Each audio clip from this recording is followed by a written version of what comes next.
Okay, we back. The powers that be that's on the negativity, wants to keep shutting the camera off. So we're going to continue where we left off. Again, I'm going to relight the sage to purify and cleanse the energy. This is going to be part two of self acceptance.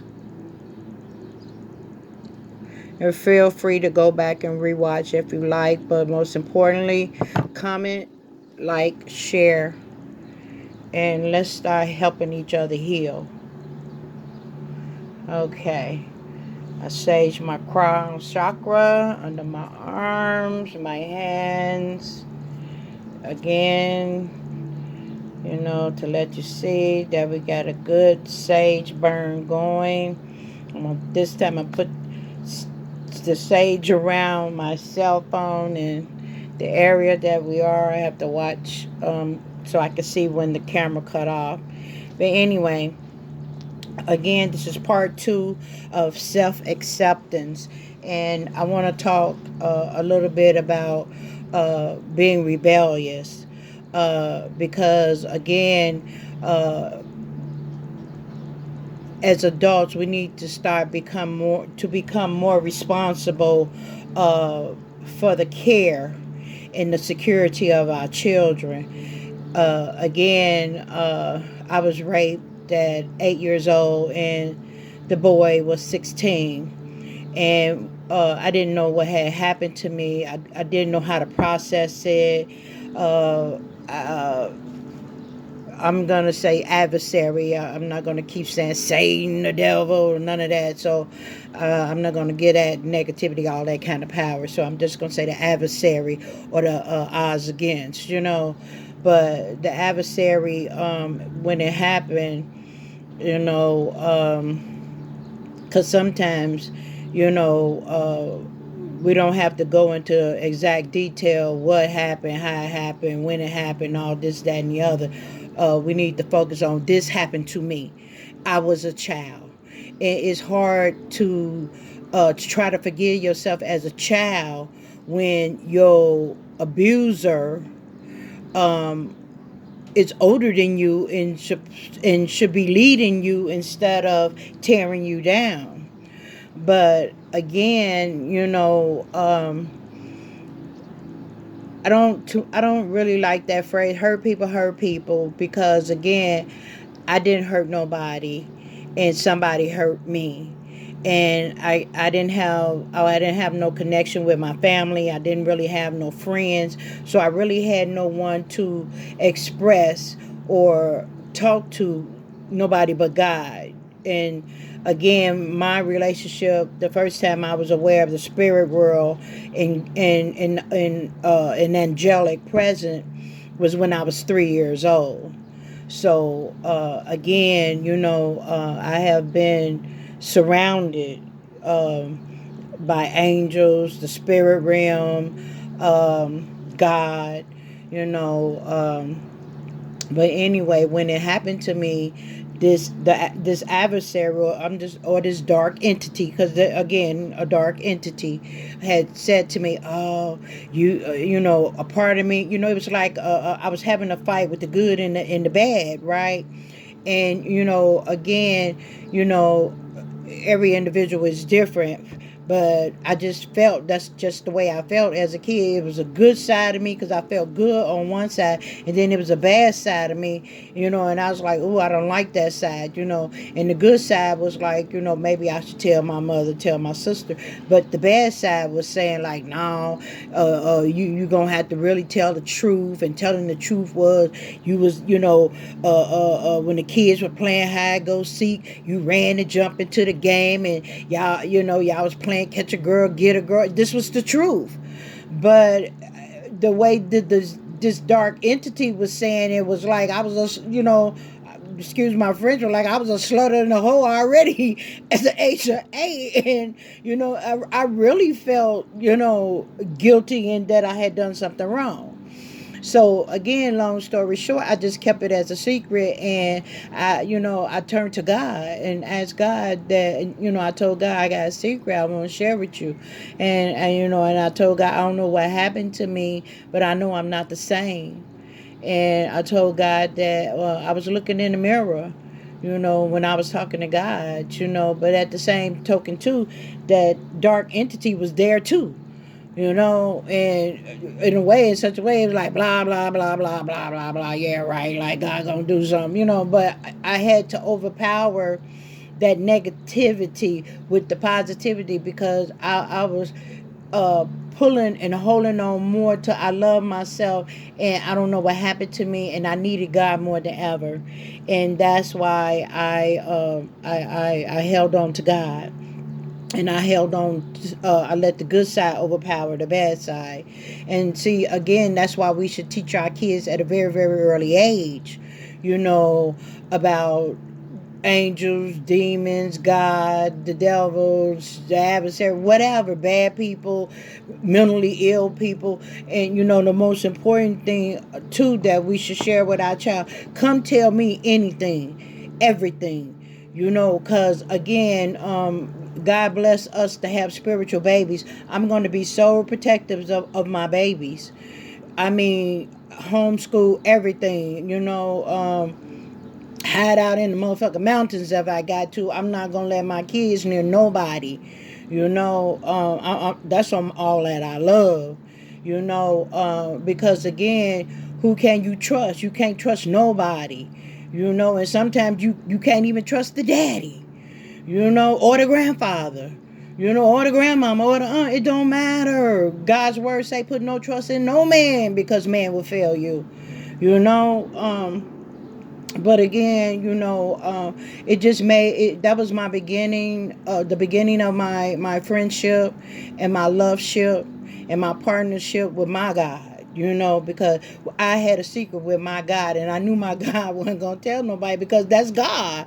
God know everything anyway, But I was able to go and talk to Him and share my feelings and my emotions, and I knew I wasn't gonna be judged. I knew I wasn't gonna be laughed at. I knew I wasn't gonna be looked at like a bad person. I knew I wasn't gonna be accused, because God doesn't do any of those things, and it took a while for me to really actually get over it, and I did notice that, I no longer was a child. Because when you're touched at such an early age, you are immediately a little adult. I mean, it's like can't nobody tell me nothing, because someone had a curse, because that's what I used to tell myself. I was like, he was cursed, or he had a sickness and he passed it on to me. That's what I had to tell myself just to get through another day. And when I was, because I was rebellious fast, and not listening to my mother, in a way I wanted to blame her, in a way I kind of blamed her, because again, I was already mad at her, for my father, walking out and leaving me behind with her. So it was a lot of things that went on back then when I grew up, being born in the 60s, because you got to remember your grandmother and your grandmother's mother still living, and we talking about your grandmother being born in 1904, so we coming out of slavery, coming out of the fields, trying to get an identity and trying to protect your family, and this curse just been trickling down from mother to father, from father to mother, and on and on and on. And it just so happened that, I ended up being the generational curse destroyer, is who I call myself. And again, I had to start, things start happening in my life that, I started drinking and drugging, because again, who knew? Wasn't nobody watching me, wasn't nobody taking care of me. My sister and brothers, they was doing their own thing, so I was my own parent. So I felt like I could do whatever I wanted to do, because again, back then, long as you in the house, by the time the damn street light come on, who gives a fuck what you did all day or where you been or who you been around. I even had a predator, a 30-some-year-old man. He had spotted me out. I didn't know how long this man had been watching me, but he used to see me, and I was one of them little barefoot little kids. You know what I'm saying? I'm talking about playing in the vacant lot with rocks, glass, and everything, not worried about my feet getting cut because I knew God had me. You know what I'm saying? I didn't care for the invisible friends or imaginary friend or my playmate, my play date. All I knew was God, and that's all I wanted. But I truly believe that the angels were playing with me, and I know they was watching over me because, again, I knew I've always been around angels because I've always felt their presence because I knew God loved me so much because we had a secret and I was his friend, and that's why I believe God say, suffer little children to come unto me, and again, this man he was a predator, he was a stalker, you know what I'm saying? He was a pedophile. We didn't know about these kind of things back then. We had stranger danger, yeah. But, stranger danger, was the individual that was walking, not driving.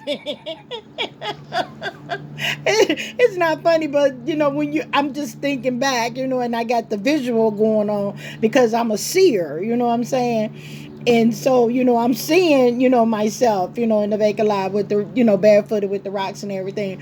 Like, I wanted a bike and I knew my mother couldn't afford a bike. God provided me a bike. I don't know where this bike came from, but it was sitting up on the fence and I was like, okay, I guess this is my bike. God gave me a bike and I loved riding the bike until I kept running into the fence. And then I started scarring myself up, and I was like, you know what? I don't like this bike, and I just like the bike was like, poof, it's there, poof, it was gone. You know what I'm saying? And the same way with roller skates. You know what I'm saying? I mean, it was like whatever I wanted, or whatever I thought, or whatever I felt I needed. God always provided for me, and I didn't know even then that God was spoiling me. You know what I mean? Because I was one of those kids. I love using my imagination, and I still use my imagination, and I think that's why whatever I ask for from the universe just magically appear, I guess. And then too, I could just be a little fairy or a little magical magician because I used to love those kind of TV shows and everything too, but again, I got into it. It started with the beer, but it just didn't actually start like that. I have a big family on my mother's side and possibly on my father's side, but I really never knew too many people on my father's side. But I really didn't like the people on my mother's side either because I didn't like gossiping. I didn't like backbiting, like I could hear my mother talk to my aunt or cousin, whoever, whatever, and they all, all on the phone, no, la, la, la, yeah, girl, woo, woo, woo. And then as soon as they hang up the phone, they call somebody else, yeah, girl, that bitch, and this. And I'm like, whoa, this was too much for me. And I'm like, you know what? I don't want no parts of this. I don't like these people. And I used to be, I had really got mad at God. I was like, God, I think you made a mistake. I think you put me with the wrong people. I don't know these people, and that my family is rich and they looking for me because I always felt that I was a royalty and that I was rich beyond my wildest dreams.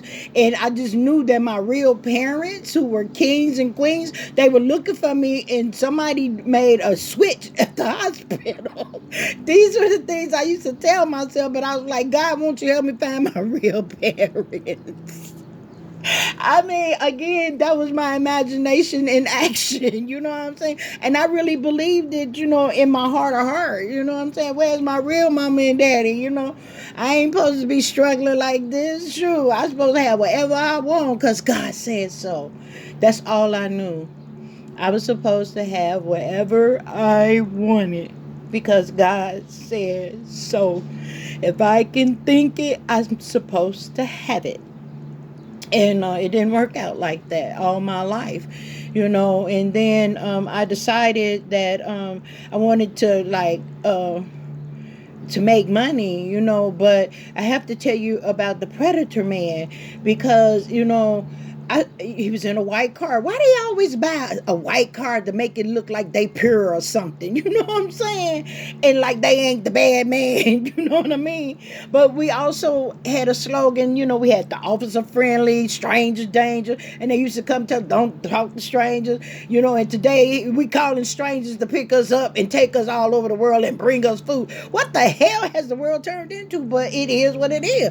I don't trust none of that. I don't do it. I don't do it. I don't do no WhatsApp. I don't do no. I can't know. But anyway, he got me,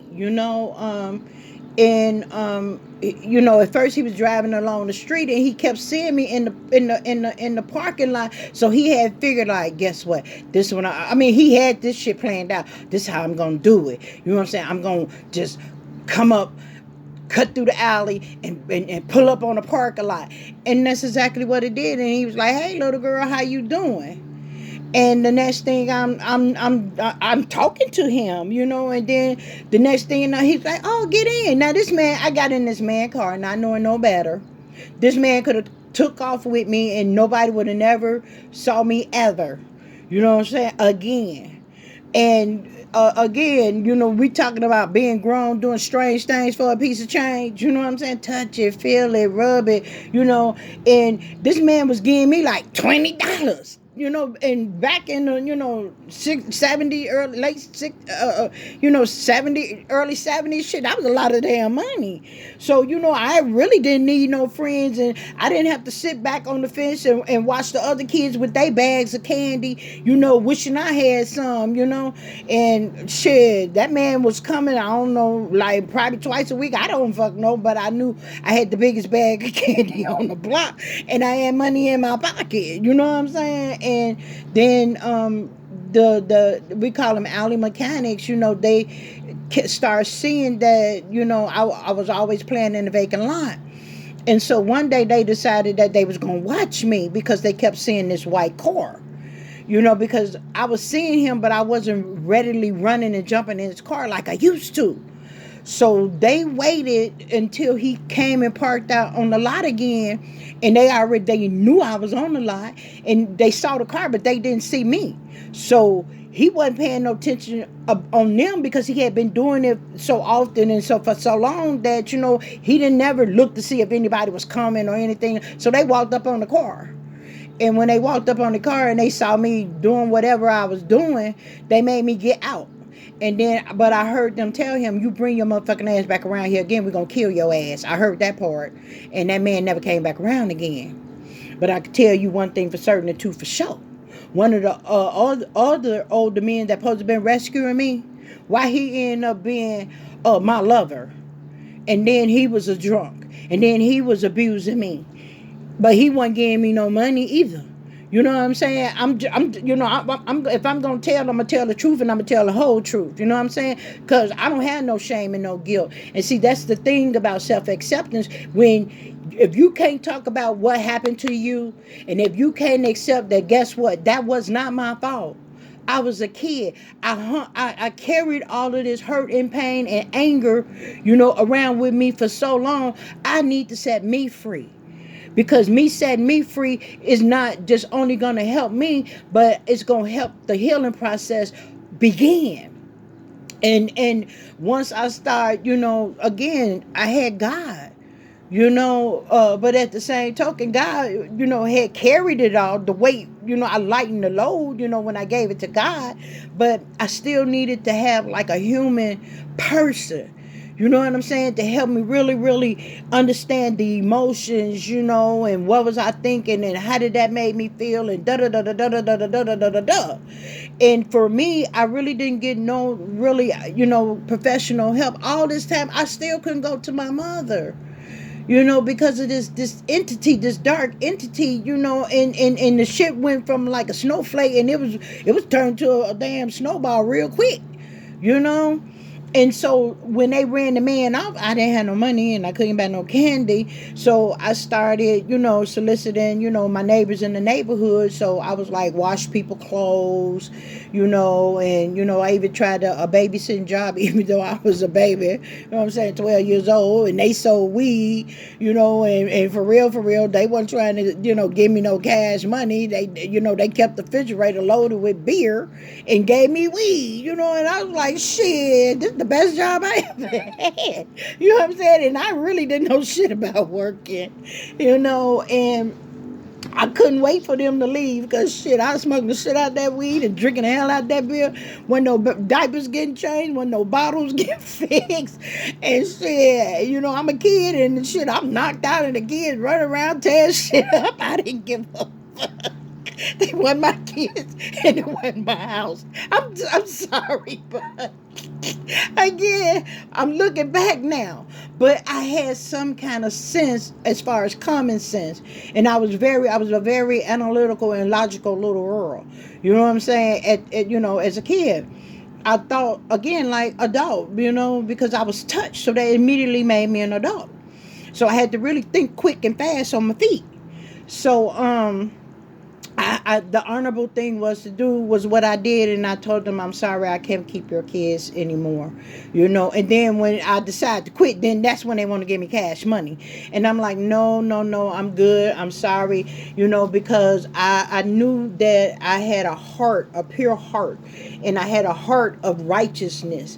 You know what I'm saying? In the beginning, as always, drinking and drugging started out fun, but somewhere along the line, that shit it stopped being fun, And so when I stopped, the drinking and the drugging, then I started getting promiscuous in other areas because, again, now it's like I'm coming into puberty, and menstrual cycles and, shit getting hot down there and all, and my mother not explaining to me about the cycle of life. I was just a fucking throwaway, for real.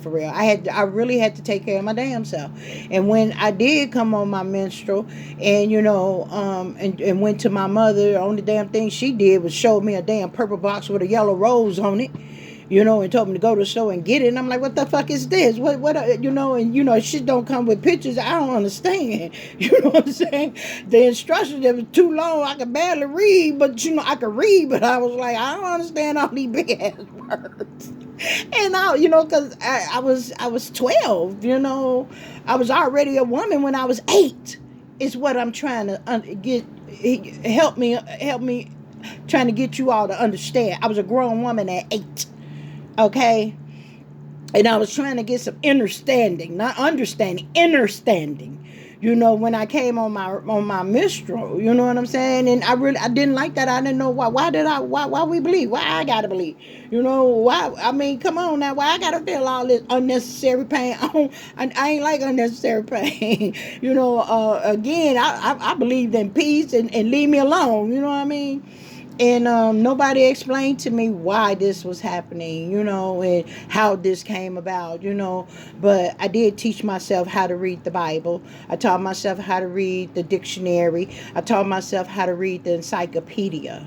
When the words got too complicated for me to pronounce, I just said, fuck it, I'll just look at the pictures, and I love romance books. I was just so in love with love because I knew God was love, and I've always felt the love of God inside of me, and it was such a warm and fuzzy feeling because I wasn't getting that feeling from my mother or my sister or my brother, even though we had the same mother, but not the same father. But it was the way that they treated me. My mama said, come here. Your mama wants you. I'm like, who the fuck does that? Who the fuck says this? What the hell? Excuse my French, but again, I have to keep it real for me. And then, trying to tell my story from a kid's perspective to an adult, and then for those that's hurting or struggling with trying to, kid, you're an adult, but you really still that small child. Because again, I didn't get no help till I was like 36. It wasn't until I was 36 years old that God brought me from Chicago to where I live now for me to get help with my drug addiction. in my mental illness, you know, and at first it was hard because I was in a place I didn't know nobody, and I'm like, shit, I've been in the big ass world, even in Chicago, not, really knowing nobody, and the people that, I did say were my friend wasn't my friend, you know what I mean? Because again, my drug addiction started progressing. I had a baby. I got pregnant at the age of 14. And I was 14 dealing with a 21-year-old. And we was like morning, noon, night, breakfast, lunch, dinner, and snack. And then once, my sister, nosy ass, was the one that told me I was pregnant. And I was like, I wanted to tell my mother myself so I could distort her face. You know what I'm saying? And my sister took that joy, because that was going to be joy to me, to distort her face. I'm pregnant. You know what I'm saying? But my sister had beat me to the punch. So, my mother wasn't satisfied until she actually took me to the doctor and got a pregnancy test. And the doctor and my mother wanted me to get my son up, and the angels say, don't you do that. And I didn't. I walked out on the doctor and my mother, and I said, God, this is my child. I'm keeping it, because again, I didn't want to give him up and then, have to go through the world trying to search and look and find him, or he may not even want to be bothered with me after that, So I said, guess what? Living in a cardboard box, I don't give a, I'm going to be a mother. I had my son when I was 15. So, and for real, I was raising my son as my little brother, even though I had two brothers. But I had a baby brother, because me and him had the same father. And I went through postpartum depression. You know what I'm saying? And this is another thing. I had the blues at a very early age, because that's all my mother, when she would drink, that's all she would play was sad ass, sorry ass, depressing ass music. And her favorite song was Misty Blue. Oh my God. I hated that song, but I loved it. You know what I'm saying? Because that record played like 25 times straight. My mother was snoring. That's how I knew she was good and passed out. So I thought, man, when she went to, I was like, nah, she sleeps. So I run to the record player, you know what I'm saying, to take. Soon as I picked that arm up, she go to holler and scream, put it back. And I was like, what the? I can't win around here. I want out of this house. I was tired of being depressed. I was tired of feeling brokenhearted, and I don't even, I only love I knew was God love, and God wasn't making me feel depressed, and God wasn't making me feel brokenhearted, but this house was killing me. I had taught myself and raised myself to be a child of love, you know what I'm saying? Because God is love, and that's what I used to always tell myself. I'm love because God is love. And then you got to remember, in the 70s, the drug of choice was weed. Everybody was smoking weed, and everybody was in love because everybody was good motherfucking. That's what we need to bring back. The flower power era, you know what I'm saying? When everybody was, I love this, I love that. But see, we had some good shit back then. This stuff they got now, y'all need to take it off the market. And then they turn around and legalized it, right? Come on, knock it off. But anyway, I got pregnant, had my son at 15. I had forgot that I had a one night, well, we call it one night stand. Then I just called it he like me, I like him, and we did it. You know what I'm saying? And I had not too long ago came out my rag, so didn't nobody tell me not to have sex immediately or within so many days after coming off. You know what I'm saying? And so, but I didn't know that you could just do it one time and get. Nobody told me nothing. I was just clueless. I'm telling you now. I have no reason to lie, and so when I told the 21-year-old that I was pregnant, he was like, "That's not my baby. That's not my baby." Ah. And I was hurt. I was devastated, heartbroken, all this, that, and the other. And I had told my mother about it. She was so funny. She had this little raggedy ass gun. It was a shell of a gun. And I was like, where's the rest of the gun? You fuck around and shoot yourself. I'm telling you, I was so intelligent and so smart. I'm a born genius. I was a born genius and didn't know it. You know what I'm saying? I just knew a lot of shit that grown people just didn't know, And I would just, it just made me fall in love with God more and more and more and more. But anyway, I gave birth to my son. Oh my God, when I went into labor, the whole world knew it. I didn't know how to cry because I didn't have anything to cry for. So I never, like, well, my mother used to beat the shit out of me and with the boomerang shoe and all of that. You know what I'm saying? Again, go back and listen to some of them Eddie Murphy old comedy albums, because they was albums back then. Richard Pryor. Oh yeah, I used to love Richard Pryor. Richard Pryor had an album, and on one of the albums, it was he was talking about it was called the Snapping Pussy. I ain't know what I was asking for. I said, "Oh God, that sound like good. That sound real good." I was like, "I want one of them. I want one of them." Boy, listen here, you better be careful what you ask for, baby. Look at here. But anyway, after having the baby, I had my son in June, in '79. Again, it was a beautiful night. It was a beautiful night. It was right before summer began, because I had him like June the 15th. And my right hand to God, I'm telling y'all, it was a star in the sky. I had I had the whole neighborhood lined up to come see my baby. I felt like I was the Virgin Mary that had gave birth to Christ Jesus. I really did. And the star was in the east. It was in the east. And I was like, no, the star was in the north, the south. Yes, it was. It was in the east. It was sure was. It was in the east, and because I couldn't come outside or anything like that because the kids were not used to, saying. I'm still a baby, having a baby. It was like it was a sin, they were mocking me, and then back then, what you mean you pregnant? You ain't married, and where the baby daddy at? It was hard on me. I would hide out in the house because I felt so ashamed that I was a young mother, and that when I had my son and I brought him home and it was people were lined up around the corner, around the block. Okay, and the last person that was in the line was the 21-year-old, and he took one look at my son and he said, "That's not my baby."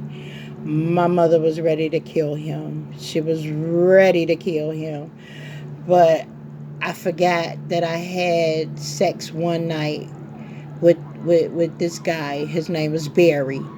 That was his nickname, but his real name was Bart Through. Like Bart, the badass Bart Through. His real name. That's who my baby daddy real name was.